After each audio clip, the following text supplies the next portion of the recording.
ఎప్పుడు వెజిటేబుల్స్తో మనం పచ్చడి చేసుకుంటాం, కానీ కొంచెం వెరైటీగా ఈరోజు పప్పుతో, అది కూడా మినప్పప్పుతో పచ్చడి చేసుకుందాం. వేడన్నంలో పచ్చడి ముద్ద పెట్టుకొని నెయ్యి వేసుకొని తింటే అద్భుతంగా ఉండే ఈ రెసిపీ ఎలా చేయాలో ఈ వీడియోలో చూసేద్దాం. ముందుగా స్టవ్ మీద ఒక పాన్ పెట్టుకొని కొంచెం ఆయిల్ వేసుకొని హీట్ అవ్వనివ్వాలి.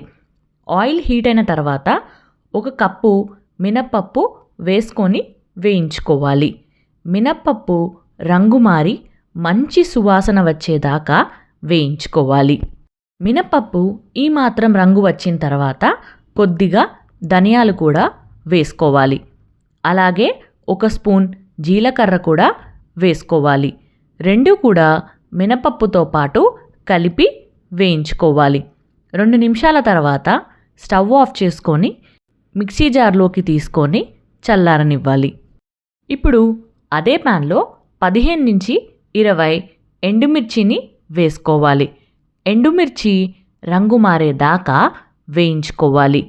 ఎండుమిర్చి ఇలా చక్కగా రంగు మారిన తర్వాత స్టవ్ ఆఫ్ చేసుకొని ఈ ఎండుమిర్చిని కూడా అదే మిక్సీ జార్లోకి వేసుకొని చల్లారనివ్వాలి.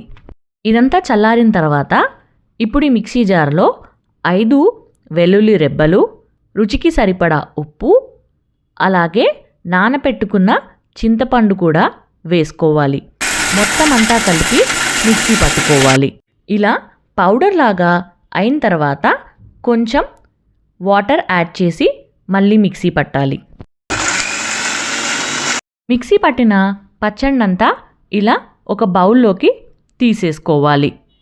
ఇప్పుడు తాలింపు కోసం ఒక ప్యాన్లో కొద్దిగా ఆయిల్ వేసి ఆయిల్ని హీట్ అవ్వనివ్వాలి. ఆయిల్ హీట్ అయిన తర్వాత 3 వెల్లుల్లి రెబ్బలు, 2 ఎండుమిర్చి, కొద్దిగా శనగపప్పు, కొంచెం మినప్పప్పు, జీలకర్ర, ఆవాలు వేసుకోవాలి.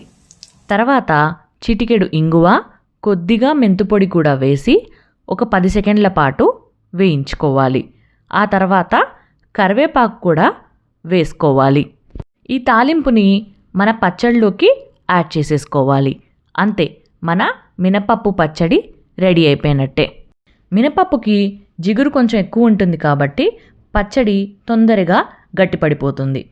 ఈ తాలింపంతా ఒకసారి పచ్చడిలో ఇలా కలుపుకోవాలి.